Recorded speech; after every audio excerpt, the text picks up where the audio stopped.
Hi, everybody. Dan Illman, Matt Bernier, the DRF.com. Formulator race of the day for Sunday, November the 19th, race number 8 at Del Mar. Let's take a look at the field for the Cary Grant Stakes. We're going 7 furlongs for Golden State eligible California bred or California sired older runners. Head on over to the Race of the Day event page on DRF.com. Download your free Formulator past performances and handicap along with us as we take this field in post position order. Matt, big price down on the rail.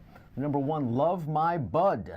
20-1 on the morning line. A 6-year-old that's only raced 11 times. Probably should go off north of that as well. I figure he's probably going to work out a decent enough trip, but I just look and see the overall body of work. He hasn't really done a heck of a lot on the racetrack. I know from a speed figure standpoint, I guess he's a fringe contender with those mid-80s.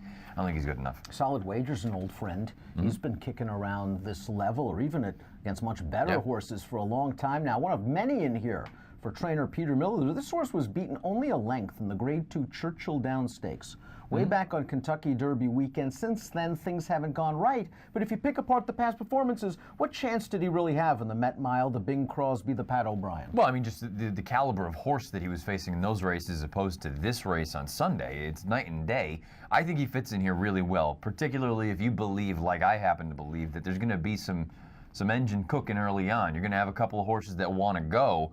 I think Solid Wager's going to have the ability to take back, make that one run, 7/8 of a mile, not a problem. It's his favorite distance. Yeah. He's won this race the past 2 years. Yeah. You were very, very upset about the Timeform US pace projector. We're going to throw it on the screen right now. You think there's pace. You were bent out of shape when you saw that blue bar that said favors horses on or near the early lead with the number 3 Prime Issue loose as he wants to be. I agree that Prime Issue, I think, is the speed He is of the the speed of the speed.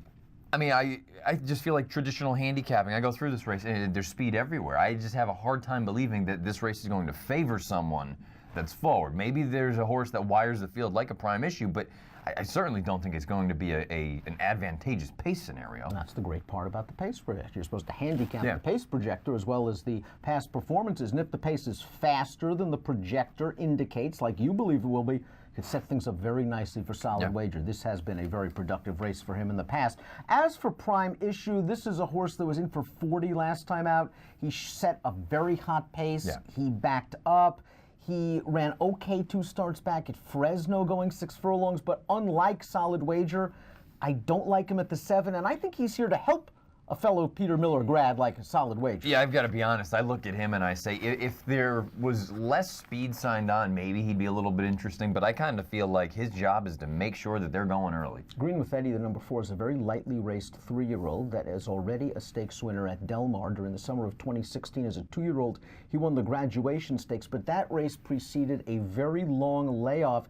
His last race on turf was okay off yet another layoff. He's the kind of horse that can push Prime Issue. He can push Prime Issue from a speed figure standpoint. He's not fast enough to win right now. I wonder what his best surface is. They brought him back off that long layoff on the turf. Was that just a tightener to get here, or are they looking at it saying, you know what, maybe turf is what he needs because of his feet or whatever the issue was? I don't know. I can't imagine him winning. The 5 Gold Rush Dancer I thought looked really, really good in winning the Grade 3 Long Acres Mile over the summer. Now, that race has not come back the strongest, and you have to wonder if that 97 buyer is a true indication of this horse's ability. I personally think he's more of a low 90 buyer horse, like the 91 he earned when 3rd in the Bertrando 4 starts back. Now, in the E.B. Johnston 2-back, if you want to say, that track I thought was a very speed-friendly inside track, and Gold Rush Dancer fell behind early and didn't fire, but then he didn't fire on the turf, and he's always been okay on the turf. You think that Long Acres Mile took a lot of the starch out of him? Yeah, it's possible. I kind of agree with your assessment of it, though, where that 97, that's not what he is. Maybe he just fired just an unbelievable shot, and now we've had the regression in the past 2 races. For what it's worth, the runner-up that day, Mach 1 rules. As a whole, I feel like that race is a little bit too fast, because he came back to win next out, but he regressed to an 83 buyer. The good news, if you like Gold Rush Dancer, a low 90 or high 80, probably going to be good enough to get it done here. Jimmy Bouncer's got good tactical speed. He made his 2nd start off the Mike Pender Claim most recently. Sat, made the front, outfinished by Tribal Storm, who we'll get to in a moment. He does have races way, way back that indicate he can win a race like this. I'm not sure at the age of 6 he still has enough zing on his fastball, but you got to respect any horse that's won half of his dirt starts. I love him as a horse. I don't know about 7/8 of a mile, and I don't know at this point in his life if he can win a race like this. He also took some really awkward steps late down the lane in that Fresno race. I don't know what it was all about, but I think he's a cool horse. I don't think he has a high likelihood of winning this race. The 7 Edwards Going Left has really only run a couple of bad races. One was in his career debut with blinkers. That experiment seized after one start. And then the Santinian Sprint Championship, where he's in against Roy H., who in a couple of weeks will be named champion sprinter of 2017. If you take those races out, this horse is there every single time. I thought his most recent race was solid, not spectacular. Yep. He beat weaker horses, but he's got that good tactical speed. You just got to think he's going to work on an outside stalking trip. He's very logical. Yeah, I mean, rock solid. He shows up, runs his race. I have no knocks against this horse. I think this trip is going to be fine at 7/8 of a mile. I think he's got that tactical speed, and in a race like this, if you think they're going to line up on the front, he could work out the perfect trip. The 8 California Diamond is another Peter Miller entrant, making his 3rd start off the long layoff. I found it interesting that they put him on turf, coming off the bench. The Eddie D was sort of a tough spot to make the turf debut. He didn't really fire that day. The California Flag, B Squared, Richard's Boy, those are good horses.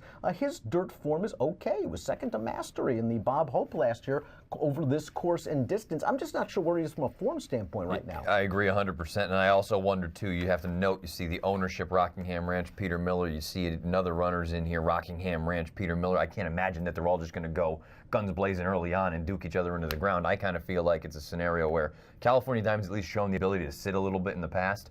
Maybe he can sit. I just don't know, again, where he is right now. Let's talk a little bit about the 9 Smoky Image. I kind of like these cutbacks at 7 furlongs. It's a shame this horse is just fits and starts. Yeah. You can really rarely ever get 1 or 2 races in a form cycle into him. 3 races in a row without a layoff. Smoky Image, though, has that race 2 starts back on turf with a big figure against Whataview. He's probably better on dirt. The worst thing that ever happened to Smoky Image was being a Calbred and starting his career the way that he did, because then everyone said California Chrome, and that's just unfair for this horse. And you know what? If you get that part out of your head, he's a nice little Calbred. He shows up, he runs his races. Like you said, the starts and stops, that's a major concern. I like the turn back. That Bertrando, I thought he ran really well that day. There was a hot pace. He was up there pushing it. Pace fell apart. He stuck around a little bit at the end. I think he's interesting. You know, Ed Moger's a really good trainer. Be very good. And he's got Tribal Storm in raging form right now. He came off of a spring-summer layoff, and he's really blossomed in his last 2 starts as a late-running sprinter. Doesn't matter whether it's synthetic, doesn't matter whether it's dirty. Beat 4 of these common rivals at Fresno last time out. But he's going to need some pace coming from the back of the pack. I think for his sake, he's going to get it. I don't think that's going to be an issue. My concern is he's a little bit slow. He's going to have to improve a little bit. I think we're looking at a high 80 or a low 90 for a buyer that's going to win this thing. He doesn't have that on his page right now. Let's take a look at our picks for the Cary Grant Stakes, the DRF.com formulator race of the day for Sunday. You're going Smoky Image. You're getting 8 to 1 on the morning line. Yeah, I like everything about the way this race sets up for him. I think he's got enough speed where he's going to be forwardly placed, but he's not going to be out there just wheeling and dealing on the front. I think Gary's going to get him to relax a little bit, and I'll take a shot at a fair number. You're going to go 9, 7, 5, and 2. Edwards Going Left, I think, trips out under Tyler Bays. He's a very logical runner. 3 to 1 on the morning line. I wouldn't take much less because this is a strong field of mostly older horses. 7, 10, 9, 5 for me in the Cary Grant. If you're betting the Del Mar Sunday card from home, here's the deal. $300 sign-up bonus just waiting for you. Go to drf.com/fall, use the promo code FALL300, and approximate post time for the Cary Grant on Sunday. Race number 8 at Del Mar, 4 o'clock Pacific. Best of luck.